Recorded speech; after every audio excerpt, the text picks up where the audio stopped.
नमस्कार, स्वागत है देवभूमि टुडे चैनल पर। तो अभी मौजूद हुए हैं आपके सामने हिमाचल प्रदेश की सुबह की ताज़ा खबरों के साथ। तो इससे पहले खबरों को विस्तार से जाने आपसे निवेदन है, कृपया चैनल को जरूर सब्सक्राइब करें। तो पेश है सुबह के मुख्य समाचार।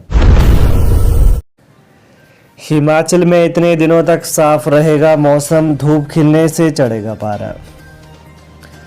पश्चिमी विक्षोभ के कमजोर पड़ने से हिमाचल प्रदेश के मौसम में बदलाव आया है। प्रदेश में 1 नवंबर तक मौसम साफ बना रहने का पूर्वानुमान है। आने वाले दिनों में धूप खिलने से अधिकतम तापमान में बढ़ोतरी दर्ज होने के आसार हैं।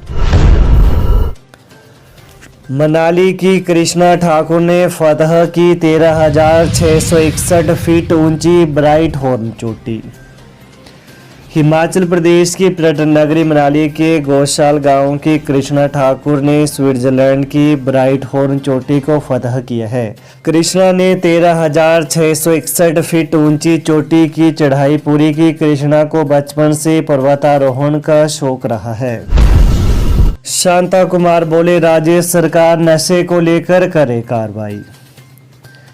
पूर्व मुख्यमंत्री शांता कुमार ने कहा कि दुर्भाग्यपूर्ण सच्चाई यह है कि नई पीढ़ी संस्कार विहीन हो गई है।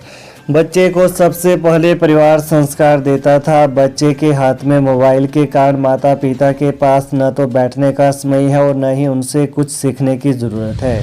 उन्होंने कहा कि आज की पीढ़ी को परिवार से संस्कार नहीं मिलते और समाज में भयंकर नशे का प्रकोप है। कहा कि चंबा में एक स्कूल के बाहर नशे में धुत पड़े मुख्य अध्यापक का फोटो लाखों लोगों ने देखा। हमीरपुर एनआईटी में एक छात्र की भी नशे के कारण मौत हो गई। इन सभी घटनाओं से भविष्य अंधकारमय दिखाई दे रहा है। शांता ने प्रदेश में बढ़ते नशे के प्रकोप के संबंध में पूर्व मुख्यमंत्री प्रेम कुमार धूमल के सुझाव को अत्यंत जरूरी और विचारणीय बताया है। उन्होंने कहा कि नशे के साथ मोबाइल के नशे ने मिलकर इसे और भी भयंकर बनाया है। समय रहते समाज और सरकार ने उचित कार्रवाई नहीं की तो भविष्य में पछताना पड़ेगा। उन्होंने कहा कि अपराधियों को अधिक सजा का प्रावधान होना चाहिए। सबसे अधिक थोक नशा सप्लाई करने वालों को पकड़ा जाना चाहिए। अनुच्छेद 370 हटने के बाद जम्मू कश्मीर के हालात पर शोध करेगा केंद्रीय विश्वविद्यालय। हिमाचल प्रदेश केंद्रीय विश्वविद्यालय के कुलपति प्रोफेसर सत्यप्रकाश बंसल ने कहा कि 5 अगस्त 2019 को अनुच्छेद 370 और 35A हटने के बाद से जम्मू कश्मीर में ऊर्जा का नया संचार हुआ है। जम्मू कश्मीर में केंद्र सरकार की योजनाओं का लाभ सही मायनों में जनता तक पहुंचा है। पर्यटन क्षेत्र में विकास हुआ है, नए उद्योग लगे हैं और एक रिपोर्ट के अनुसार इसके बाद से 30,000 लोगों को रोजगार मिला है। वहीं हिमाचल प्रदेश केंद्रीय विश्वविद्यालय जम्मू कश्मीर में आए इस क्रांतिकारी बदलाव पर शोध कर वास्तविक स्थिति को देश और दुनिया के समक्ष प्रस्तुत करेगा। वह पिछले कल केंद्रीय विश्वविद्यालय के धौलाधार परिसर 1 में कश्मीर अध्ययन केंद्र की ओर से संवैधानिक अधिमिलन सप्ताह के शुभारंभ पर बतौर मुख्य अतिथि बोल रहे थे। पति को पेड़ से बांधकर पत्नी से सामूहिक दुष्कर्म, आरोपी गिरफ्तार। हिमाचल प्रदेश के सोलन जिले में मानवता को शर्मसार करने वाली घटना सामने आई है।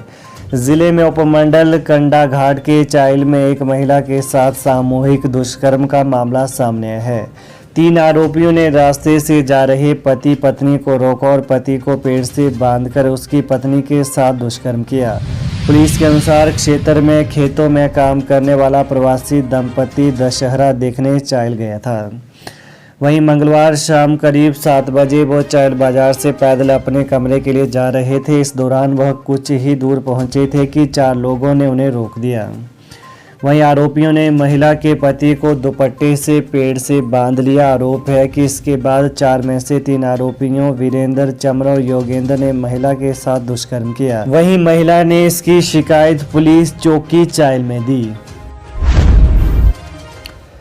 मंत्री जगत सिंह नेगी बोले, सभी 10 गारंटियों को चरणबद्ध तरीके से पूरा करेगी कांग्रेस सरकार। राजस्व, बागवानी एवं जनजातीय मामले मंत्री जगत सिंह नेगी ने कहा कि कांग्रेस सरकार सभी 10 गारंटियों को चरणबद्ध तरीके से पूरा करेगी।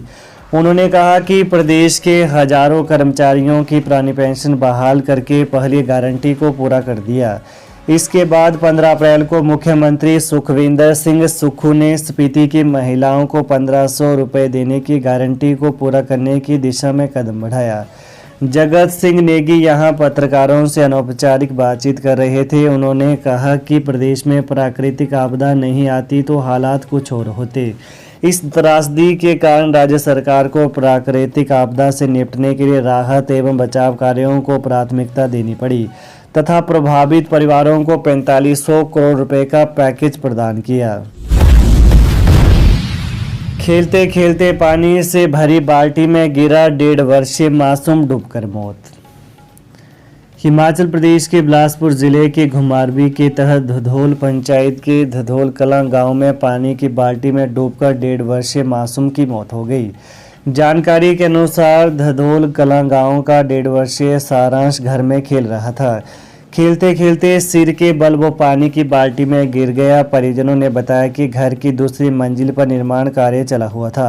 सारांश की मां मिस्त्रियों को चाय देने के लिए दूसरी मंजिल पर गई थी। इसी दौरान सारांश नीचे खेल रहा था, लेकिन खेलते खेलते वो पानी से भरी बाल्टी में डूब गया।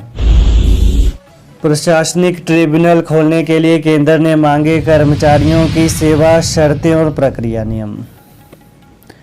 पूर्व जयराम सरकार के समय बंद हुए प्रशासनिक ट्रिब्यूनल को दोबारा खोलने की मंजूरी से पहले केंद्र सरकार ने राज्य सरकार से कर्मचारियों की सेवा शर्तों और प्रक्रिया नियमों का प्रस्ताव देने को कहा है।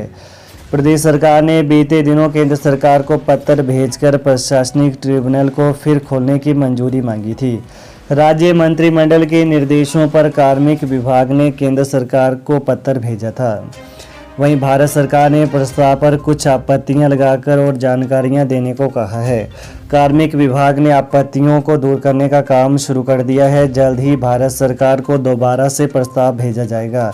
वहीं कार्मिक विभाग ने प्रशासनिक ट्रिब्यूनल एक्ट 1985 के प्रावधानों के तहत केंद्र सरकार से अनुमति मांगी है। मान सिंह ठाकुर बने HRTC संयुक्त समन्वय समिति के नए अध्यक्ष। HRTC संयुक्त समन्वय समिति JCC के चुनाव पिछले कल शिमला में संपन्न हुए। चुनावों में सर्वसम्मति से नई कार्यकारिणी का गठन किया गया, जिसमें मान सिंह ठाकुर को JCC का नया अध्यक्ष चुना गया। खेमचंद को उपाध्यक्ष, खमेंद्र गुप्ता को सचिव, हरीश पराशर को प्रवक्ता, समर चौहान को मुख्य सलाहकार और जगदीश चंद ठाकुर को कोषाध्यक्ष नियुक्त किया गया। बैठक में नई कार्यकारिणी ने नए प्रस्ताव भी पारित किए। नए कार्यकारिणी के गठन के बाद JCC ने प्रेस वार्ता भी की। प्री प्राइमरी शिक्षक भर्ती में आंगनवाड़ी वर्करों को शामिल करने पर मंथन शुरू। हिमाचल प्रदेश के सरकारी स्कूलों में नियुक्त किए जाने वाले करीब 4500 प्री प्राइमरी शिक्षकों की भर्ती में आंगनवाड़ी वर्करों को शामिल करने पर मंथन शुरू हो गया है। इसको लेकर राज्य सचिवालय में शिक्षा सचिव राकेश कंवर की अध्यक्षता में महिला एवं बाल विकास विभाग के अधिकारियों के साथ पहली बैठक हुई। इस दौरान दोनों विभागों ने एक दूसरे से अपनी शंकाओं से संबंधित जानकारियां मांगी। अगली बैठक में दोनों विभाग रिकॉर्ड के साथ रणनीति बनाएंगे। वहीं शिक्षा मंत्री रोहित ठाकुर ने प्री प्राइमरी शिक्षकों की भर्ती के प्रस्ताव को जल्द से जल्द मंत्रिमंडल की बैठक में लाने के निर्देश दिए हैं। तो ये हैं सुबह के मुख्य समाचार। तो प्रदेश की ताज़ा खबरों को जानने के लिए देवभूमि टुडे चैनल को जरूर सब्सक्राइब करें। धन्यवाद।